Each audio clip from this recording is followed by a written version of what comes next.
Here's my fucking problem with higher self. When I say higher self, where does that go? If we're talking spatial relation to you, where is higher self? Above you. Yes, it is. Yeah. It is above you. It is not in you, which means you do not have the power to control yourself. Right. So we're just doing the best we fucking can in that idea. Also, to be my higher self that would control my physical urges in my body and my nature is some weird thing outside of me. So I need to escape my body to get that, because it's never about pulling that into you. It's about always going to it and coming back, right? Right. So also, what I don't fucking love about that is, if you really want to hear me, go back to hierarchy. That was a great episode. Yeah. So control, I think, is a very patriarchal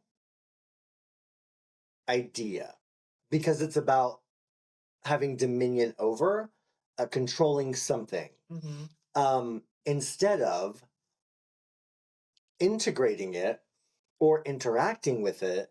I just need it to do what I need it to do, which is actually how, I don't think I was ever parented that way, but I think we see it on TV a lot, where I just need you to, can't you just behave? Right. I just need you to do what I need you to do. I'm doing all of this for you. Like, it just becomes this really disgusting, gross cycle. But the control thing, so I think it's much deeper in us, because we have to change our way of the way we construct life. We can, because honest to God, there's nothing fucking wrong with you right now. Right. So where did we pick up this idea that we're not good enough and that we always have to be doing something else? From day one, since the dawn of time, right? Like, well, I don't know about depending on your religion, you're born in sin. Then why the fuck am I here? I didn't ask to fucking come here. I didn't ask to be born. Oh, but yes, you did. Yes, you did. It was your soul contract. You made some soul contracts, which is another big bullshit. Oh, I hate that so bad. You're telling me I'm in some fucking lifelong goddamn contract that I don't know nothing about? What type of twisted fucking game is that shit? That's a lot of masochism. Buying into a lot of fucking bullshit right there. And see, I think that's, I think when people use that, they use it as an excuse to not have to figure out what we're talking about right now. Or And one of the hardest things to come to grips with, what if there is no fucking purpose? What if other than what you make your life? So you have to choose. I told my friend this like 2 days ago on the phone. Yeah. And because she's like, well, I've just been doing this, that, and the other. And she goes, I don't know what it matters. I don't even know why I do it. And I says, well, nothing fucking matters. Nothing until you give it meaning. Yep. And if it's doing something like puzzles or whatever, because that's what you enjoy, then that's what matters. So yes, it's important. It doesn't have to be this big freaking thing. And and nothing matters. Nothing matters in the end. Or now, I guess. It's all what you put your beliefs and ideas on it, right? Yeah. That's how much it matters, is how much you put into that. So is the problem that we're putting we value what everyone tells us we should value, and we're putting time and effort and money and energy and desire into it, and it's not what we want. It's not what we individually want. It's not it doesn't align with all of my parts that came together, which, by the way, I was never meant to be a runner, ever. My knees from day one, no. So why would I, I think it does go back to like this oneness. Like, everyone has to be the same. We don't like diversity. We like everyone to, and no one's better than anyone else. Well, yeah, at running, there are a ton of people better at running than I am. Right. So they should be the ones chasing down the deer that I shot because I'm a good shot. Yeah. let them chase down the fucking deer or whatever. Like, we all have a part to play in a community. Now, that may not be what you are truly passionate about, but you have a role within that community. Now, you using your voice or finding your voice, I think it's more important for you to, I think. So let me stop. Last summer we did a retreat, and it was about using your voice. Well, halfway through the day, one of the attendees came up to me and she said, I've been here for half of the day and we haven't done any exercises about like using my voice.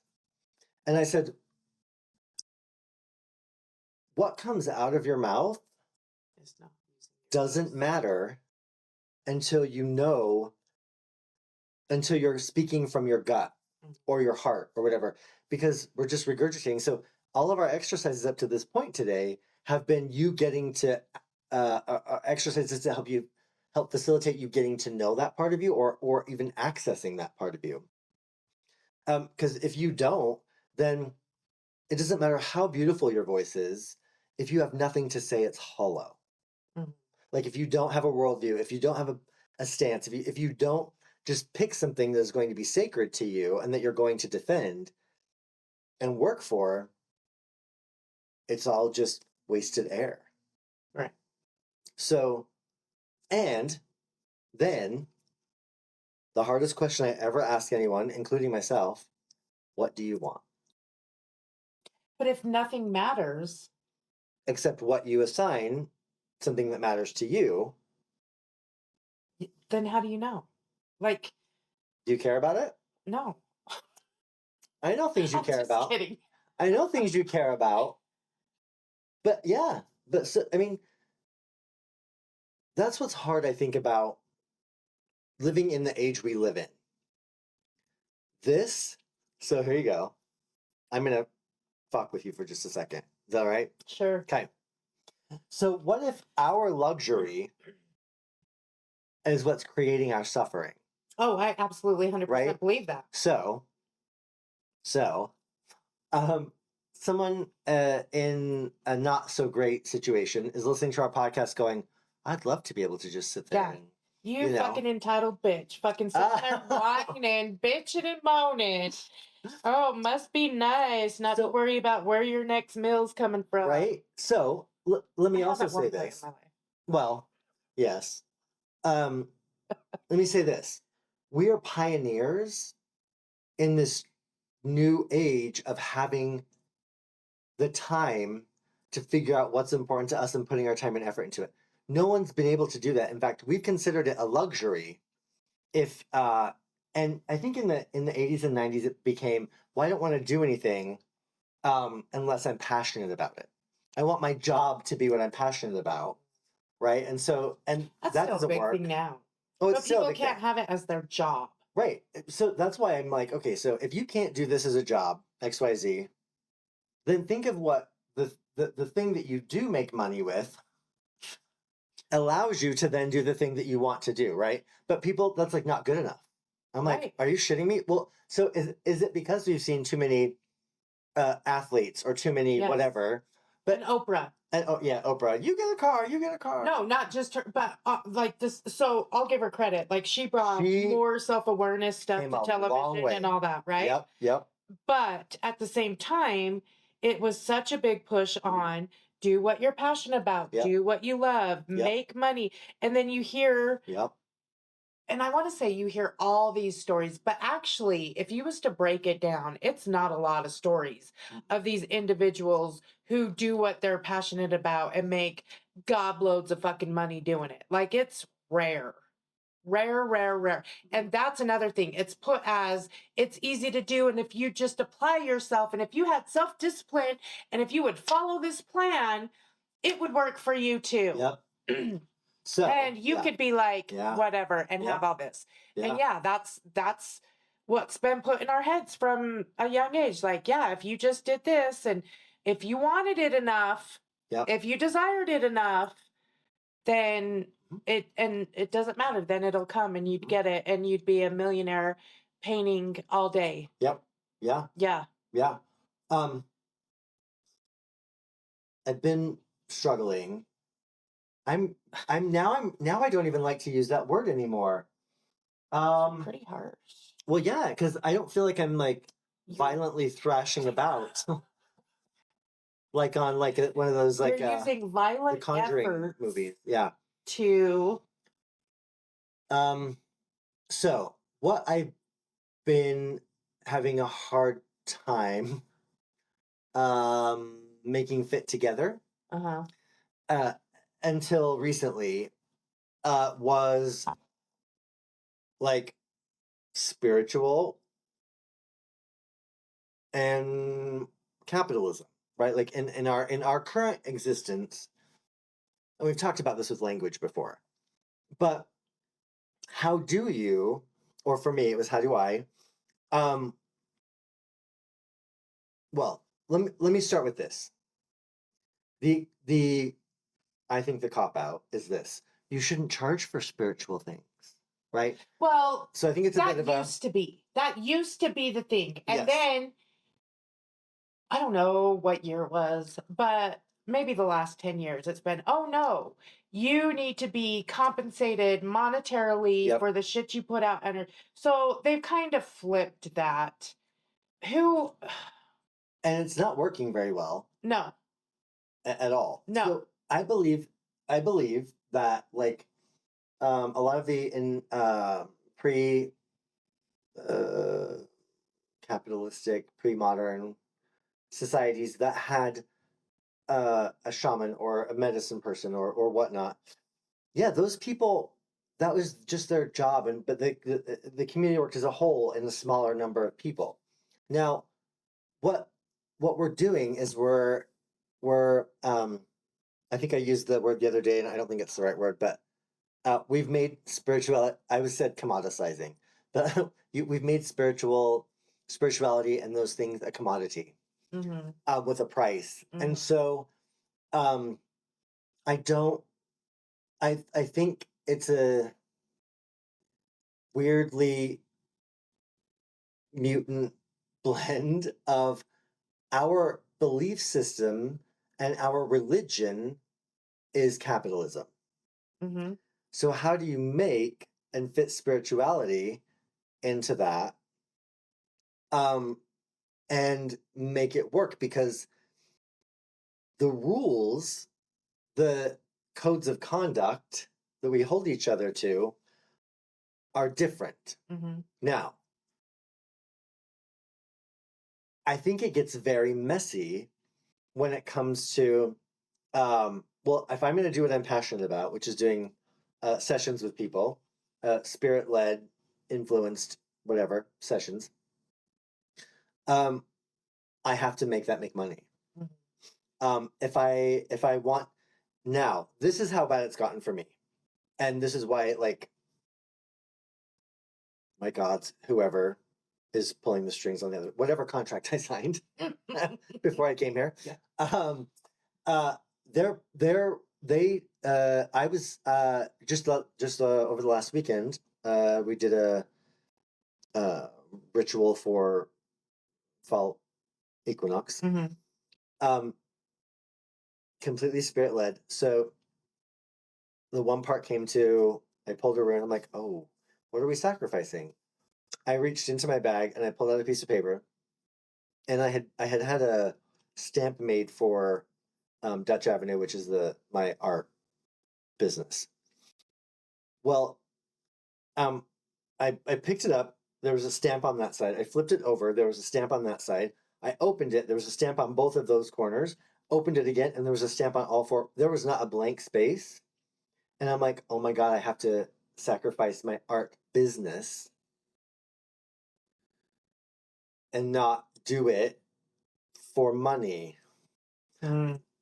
Because it's been so ingrained in me, especially being my own boss, that I'm working all the time.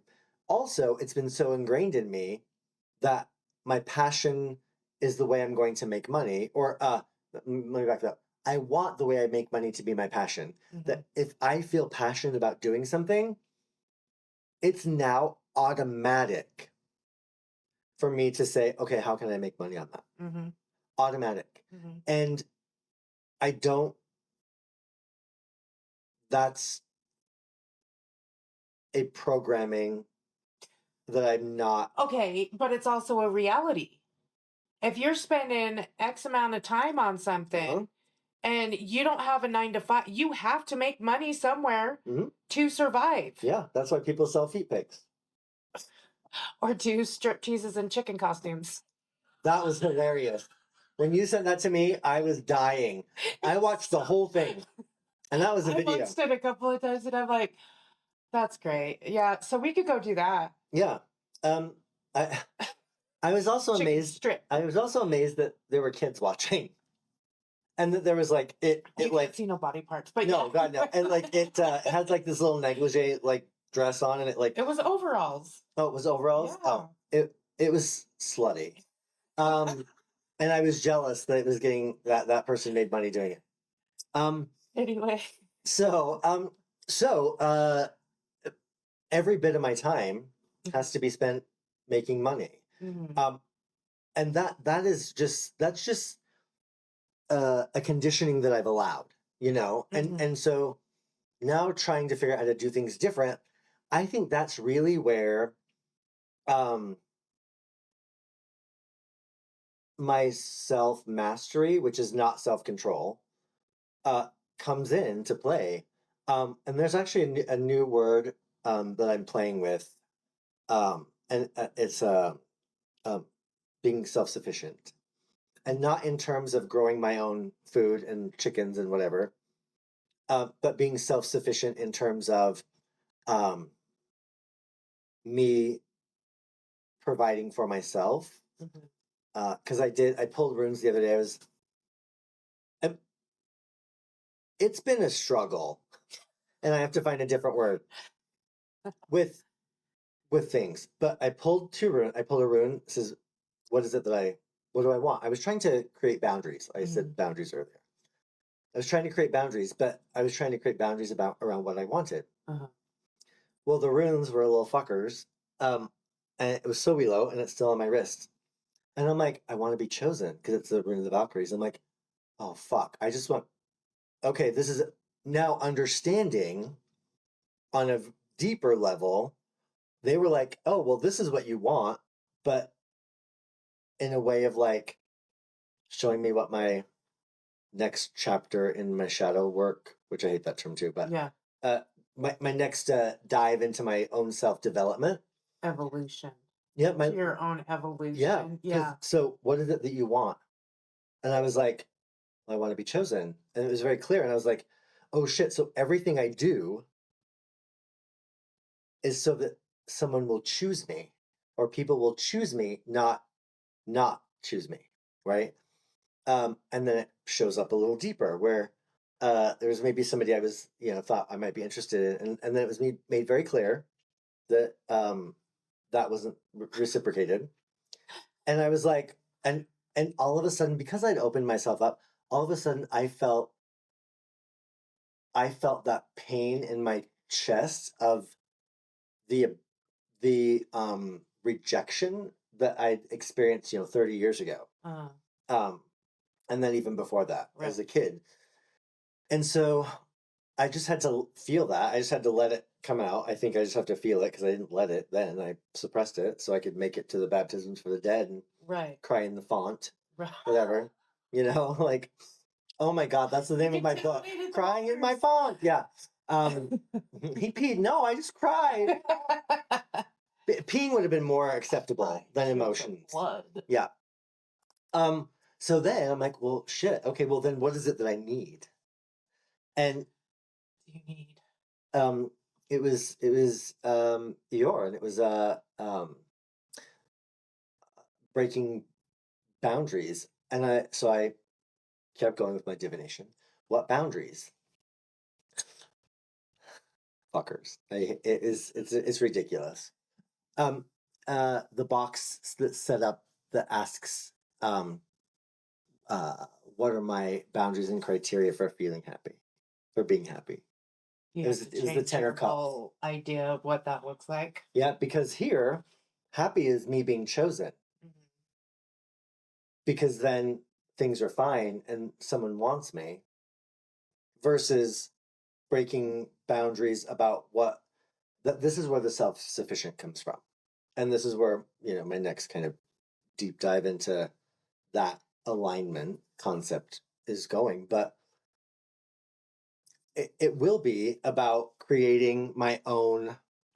I really like that definition. Hold on, why did you go away? I'm so sick of if it should be so intuitive. What were we doing?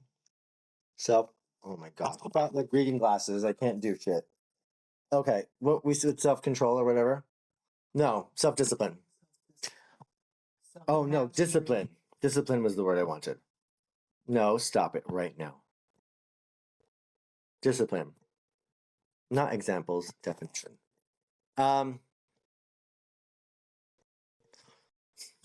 Let's not get into disciples.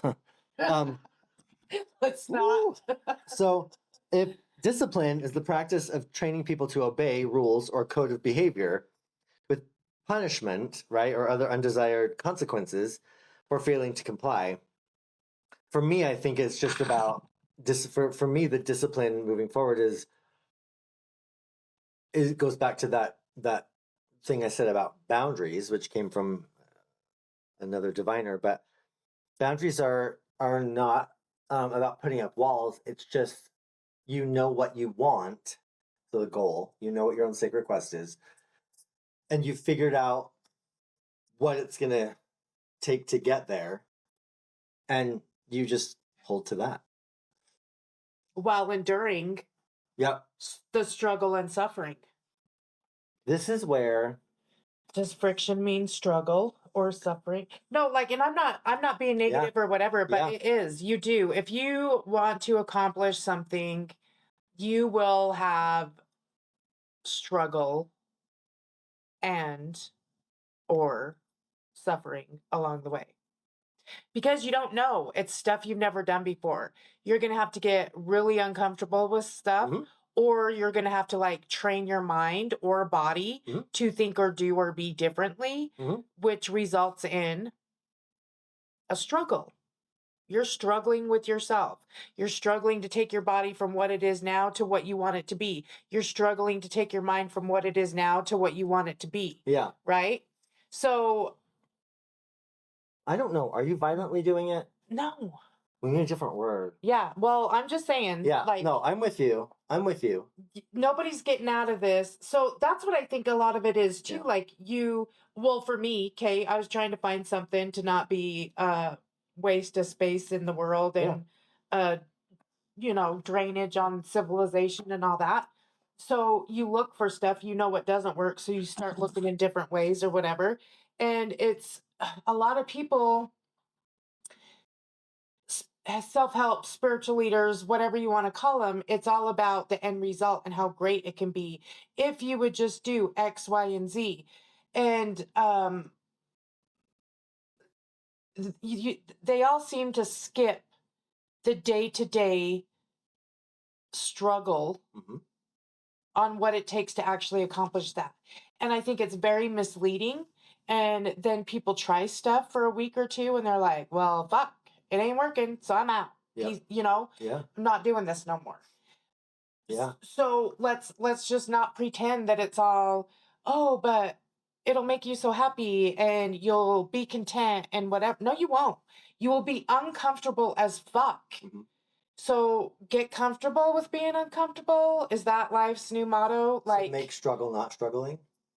Struggle, embrace the struggle? I don't know.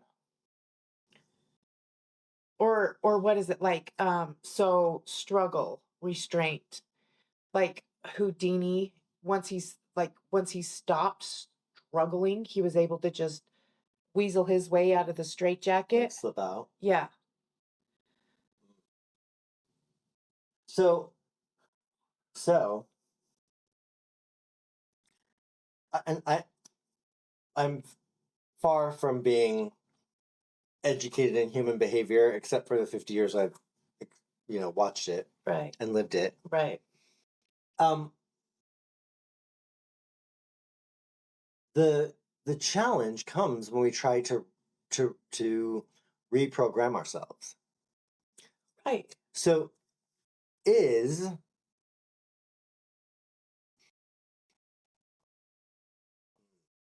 interesting. So here's a couple thoughts, because we're meandering, right? Right. I'm not putting out any scripture. I'm not putting out any. This is what we have to live by. So if we were actually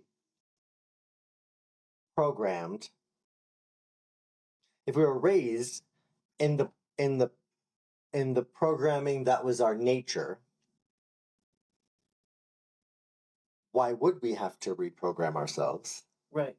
So this is all potentially in response to our being forced to follow and comply with the rules that are rules that go along with our human nature, maybe. Go along with or against? But I think well, we fight nature so much, like that and to have control over nature and to have control over the weather and control over our bodies. Again, I think it's a very patriarchal thing. So if that wasn't infused into us,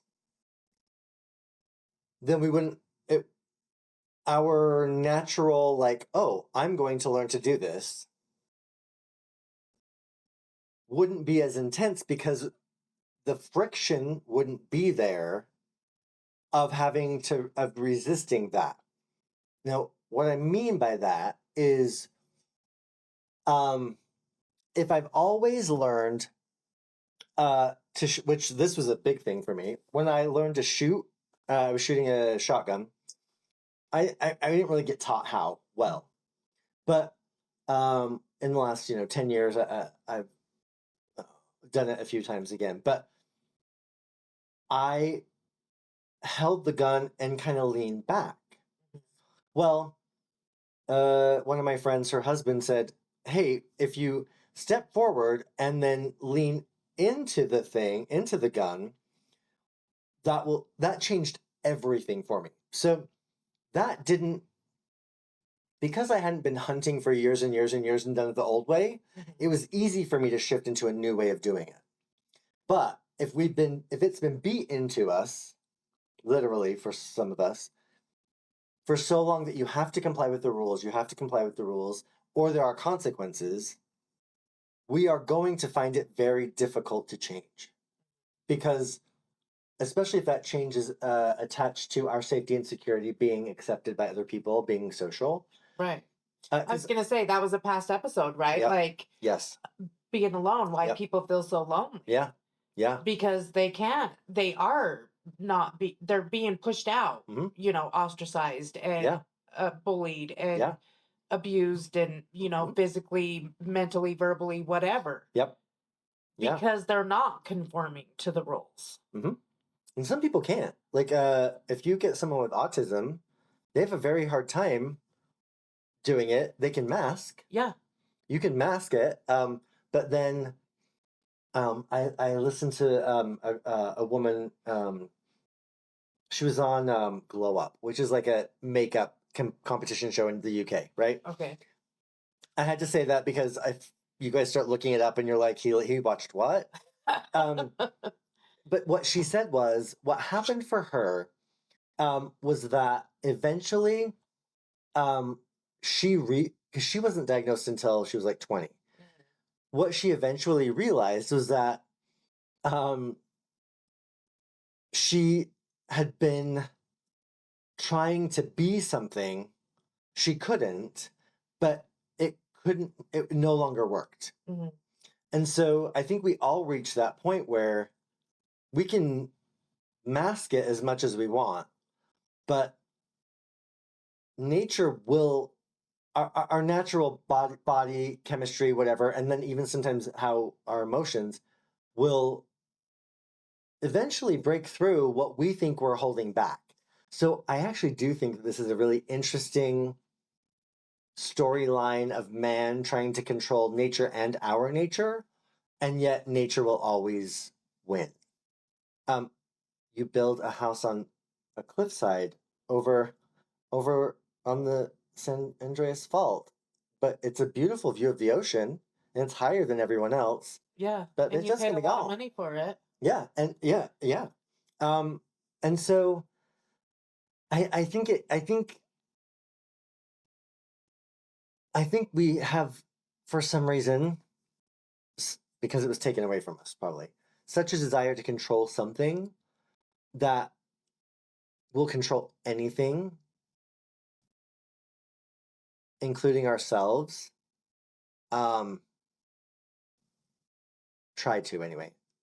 Try to, just to have some semblance of power over what's happening in our world. And that's, if we feel powerless. Do you think it's something we once had? Yeah. Yeah? Mm-hmm. I think. Or do you think we've, because do you, like, okay, with like property and people kicking out their homes and stuff like that, like, yeah, that, in a way, that, but in this sense, I don't even think people even thought that far ahead. They didn't even, you know what I mean?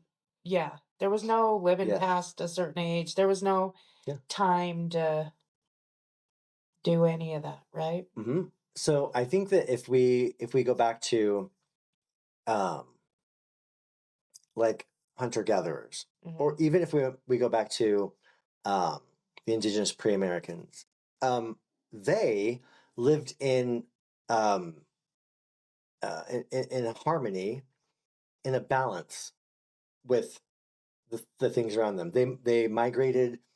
They knew how to use fire to clear land to be able to get more food, right? Or things that they needed. There's a way of interacting with and being part of nature that, because we've now separated ourselves from, we don't know how to do that. And I think that's where even some self-confidence in how can I live right now we can't.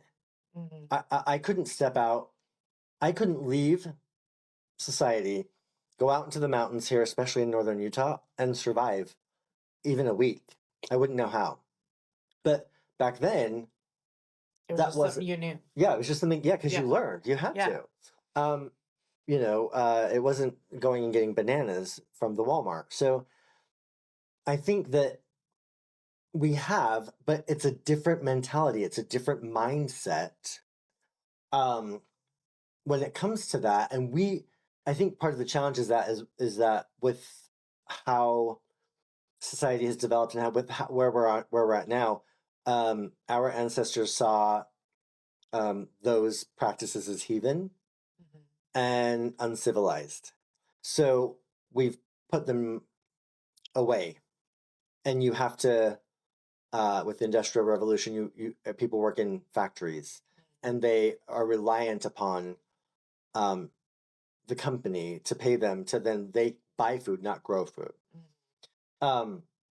So I think it gets very interesting, and I think it can be a little bit complex. So, and I've been trying to think, okay, how do we reverse that, or how do we get back to the other way?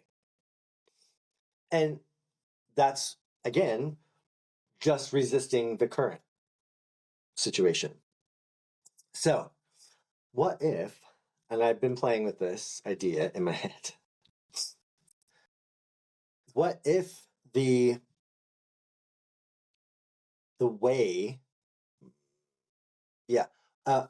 I'm putting out of my possibility, or my realm of possibilities, interacting with and engaging with capitalism, or this system that we're living in.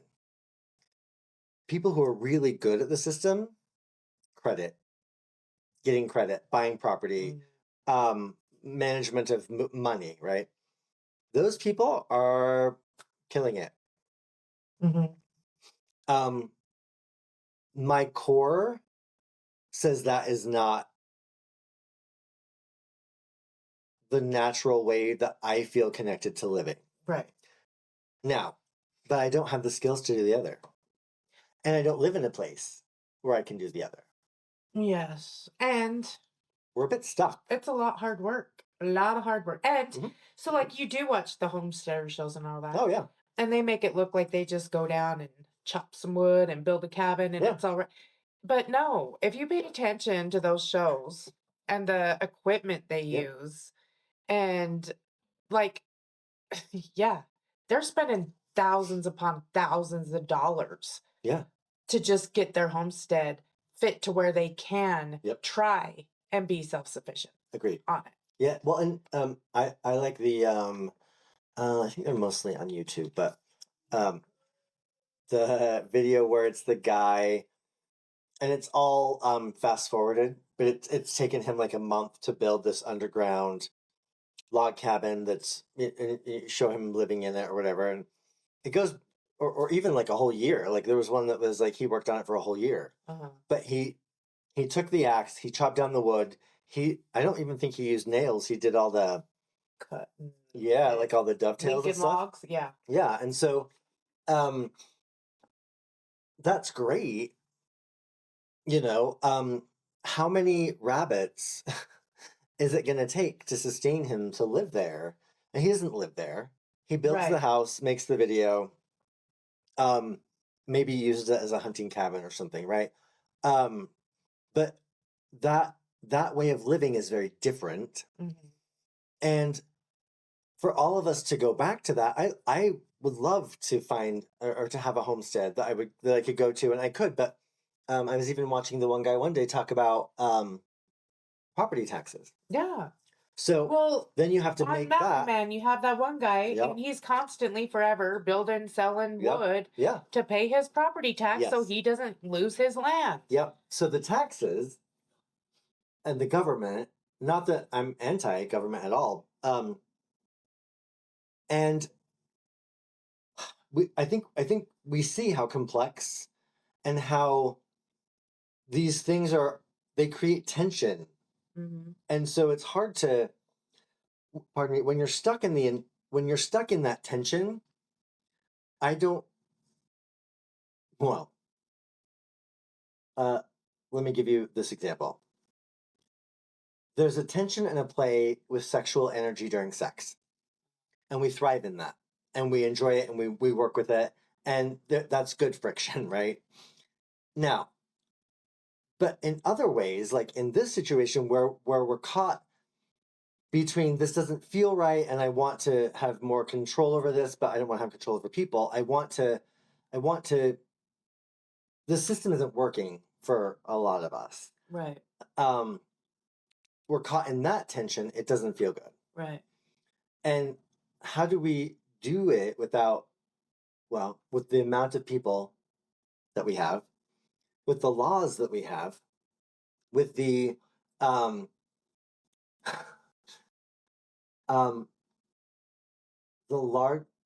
there currently Christianity has one of the largest armies of this exact thing about the discipline, right? You don't have to follow the laws, but the rules or codes of conduct that we've created, and yet there is an army of people ready to at least give you shit and make it very uncomfortable that you won't want to do that. Yeah. So, too bad they don't all get raptured. I know. I mean, I was praying for it to happen. Come on, I wore my do best. it. Let's quit talking shit. The funny thing is, I think it would be. They would think they were getting raptured, but it was us who got moved to the higher dimension, the higher timeline. They would be stuck in the other timeline. Yeah. I would just, if they were all gone, and they're like, oh, and it'll be hell on earth. I'm like, or peace on earth. peace, plenty of food. Yeah. Yeah. Yeah. It's. How long? I have no idea. Because we stopped it, so I'm pretty sure we're far into We're far into it. This might be. It might be just a two-parter. Yeah. For this this month, because it's a big, complex topic. Yeah. So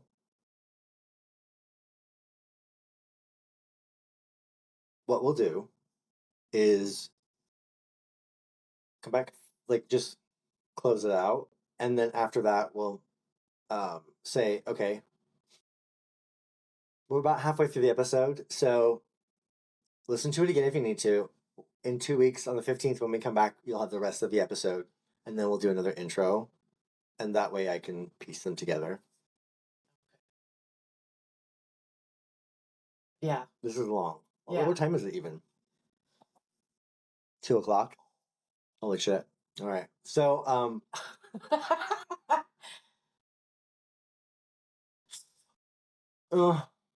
I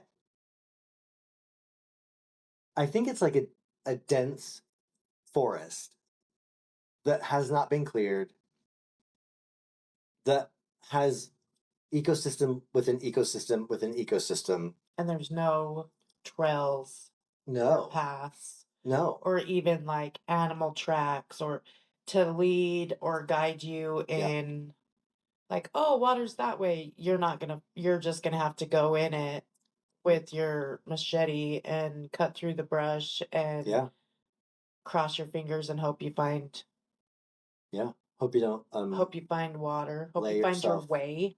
Help yourself lay yourself down in some poison oak. Yeah.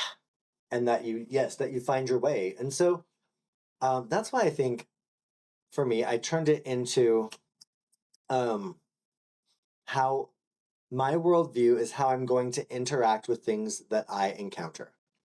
It's not about a path. It's about what are my criteria for engaging with things that I encounter or life in general. Mm-hmm. Am I going to bulldoze everything? Am I going to try and control everything? What am I going to allow? What am I going to walk away from? What am I not going to engage with? And so for me, that has helped kind of alleviate some of the pressure of having to have the right answers and the path. What path are you on? Well, right now I'm sitting, so I'm not on any path. What do you, you know? And even my, I discover your path, know your path, follow your path are words that I've used in the past to describe a process within my business and within my way of interacting with people and teaching. But it's not my favorite word. Right. But like, what skills are necessary for you to accomplish your sacred quest, which by the way can be changed daily? You know, like what is it that you feel really drawn to? At this moment in time. How about you add that change. On? Yeah. Because people think that once they make up their mind and they put in all the time and money and effort and time that they have to stick with it. You know what I mean? Yep. Well, did you just waste all the time and effort that you put into, well, put it into me, those couple of years when I was really fit, eating well, going to the gym once, sometimes twice a day? Was that all for nothing? No. But it didn't last. Right. For whatever reason. Someone might say, oh, well, you just weren't disciplined enough. Yeah. Well, oh no, I'm totally happy with eating donuts now. Or whatever. Like it also, like, doing all of that honestly was not giving me the results that everyone else saw. Mm. So then I'm like, oh, so it's not just about that. Right. Is my testosterone low? What's my body not doing that other people's does, and they bulk up? Right. I'm not bulking up. I'm getting stronger. Yeah. I sat in a gym once in the locker room. Shooting up the roids. I know. I literally, I went to a friend's gym with him. His other friend walked in. Oh, you want me to do that for you? And I looked over and I'm like, what are you doing? He was doing steroids. Didn't clean the area on his leg, nothing. He just took it and I was like, oh, well, I'm like, I know that I knew he did. Yeah. But at least if you're going to stick that needle in you, like, clean. Your skin is disgusting. So anyway, it's not just going to be do this and everything's fine. Right. That's where I think the alignment comes into play. It'll change what you do. It'll change how you look at it. And that's the other hard part, right? It's hard to figure out what you want. Yeah. But then when something shifts and you you keep using that, you plateau and you have to change something up. Mm-hmm. Do you know how to go through that process of figuring out what to change up and how to change it up? No.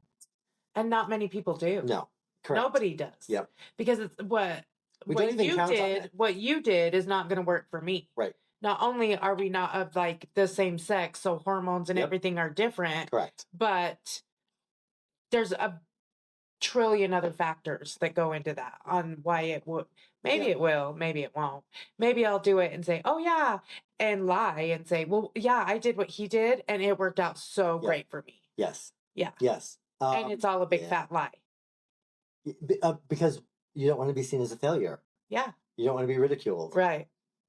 So it comes down to other people and us just accepting other people for who and what they are and not holding anybody to this ridiculous standard that we keep holding people to. I know. And because we're dealing with spirituality, that is fucked up. Yeah. We talked about that with like spiritual bypassing and also like I don't know, wherever else about them. Like I told you, that one person, like, sorry, your vibe's too low. You can't hang out with us anymore. Mm-hmm. I mean, you just got abandoned by the people who are supposed to be high vibing, which is supposed to be compassionate. Yeah. And caring and accepting. As long as it's their way and with their views and their beliefs. Yep. And heaven forbid you become a threat to them. Which you're not even actively aware that that's how they perceive you. Yeah. And then you still get the shit end of the boot, you know? Yeah, you do. Yeah. It's really interesting. Yeah. We're in such a weird place. And we value such odd things now that have nothing to do with nature. Anything of substance, really. Yeah. Like it's the shit that people value is nothing of substance. Nothing. Yeah, it's all materialistic, whatever. Yeah. Well, and I think too, along those same lines, it's just Debbie. When you grow up, house, white picket fence, 2.3 kids, car, truck, motorhome, this, that, you'll do this, this, and this. We were very much shown what the American family should look like, and that's what you should want because that's where happiness is. Mm-hmm. Again, I'll mention this again, as opposed to communism. Yeah. Because that's where that came from in the 1950s. So this idea of like, well, I have it, but I'm not happy. I'm not fulfilled. Right. So this is where like some of the other people are like, oh, I'm not happy. I'm not fulfilled. Mm-hmm. I'm going to go make Joe over there's life miserable because I'm bored and I need to do something. Misery loves company. Yeah. It's fucked up, and I know I felt it myself, because I wasn't aware. Damn Skippy, if you're happy and I'm jealous, I'm going to do whatever it takes to make sure, or there are some people, they're going to do whatever it takes to make sure that you are not. When they closed down my elementary school, it was my end of my 5th grade year, so 6th grade I had to go to a new West Elementary. I got cornered in the bathroom by all of the boys in the 6th grade class because they thought because I was friends with their girlfriend or something. One of them, I don't know, something. And so I got picked on immensely. Well, of course, I was a kid. I don't know any of the shit. I found a kid who I could pick on, so I wasn't the bottom of the pole. Right. So we just keep doing this. Right.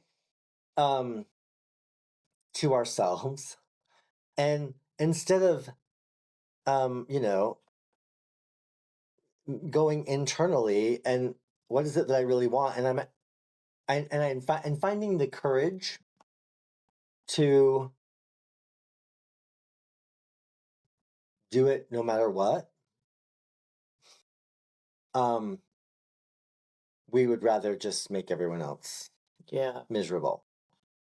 Or people around us, I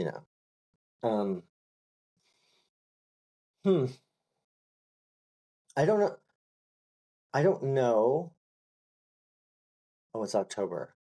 Okay. It's not October yet. When you people are listening to this, it's October. So I was gonna say if it was December, Merry Christmas for that. But also, I mean, if we're gonna talk some of this shit real quick, October for me is the end of the year. November starts a new season for me, but we talk about it being the time when we're moving into the going internal time. And we avoid it by being very busy. Thanksgiving, Christmas, Valentine's Day, New Year's. Yeah, all that shit keeps us busy instead of quiet. So my advice, because some of you wanted advice. So if you wanted advice, here you go. It's just kind of what has happened for me is you need to isolate yourself a bit, and not in a bad way, but like take time for you, take time to think, take time to feel something. Don't try and analyze any of it, because sometimes it just needs to come out. And it is when I was 12. I am going to feel mournful and irritated and angry, especially now when I look back and go, oh my God, my whole life I haven't felt like what I had to say or express was valid. And now that I know differently, it feels like, well, fuck, I could have done more.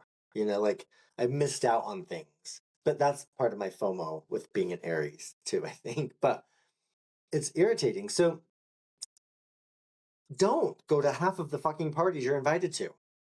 Stay home. Yeah. Be quiet. Or even stay home and just don't go out as much. Like, take some fucking time to yourself. Figure out what it is. Like, oh, did you really miss out on that party? No. You didn't. I don't even think in this day, and it's not about people going out and doing parties and stuff, but it's the Netflix. It's the scrolling on the phone all the time. Yeah. I don't think in this day and age, people can't afford to go out. Where are people going? Where you fuck you, you're lying. You ain't going fucking nowhere. You're home just like the rest of us, especially our age group. Yep.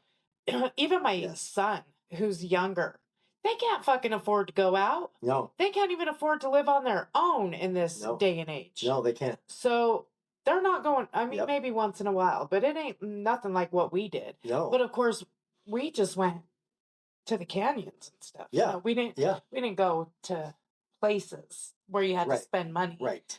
But yeah, so I don't even think it's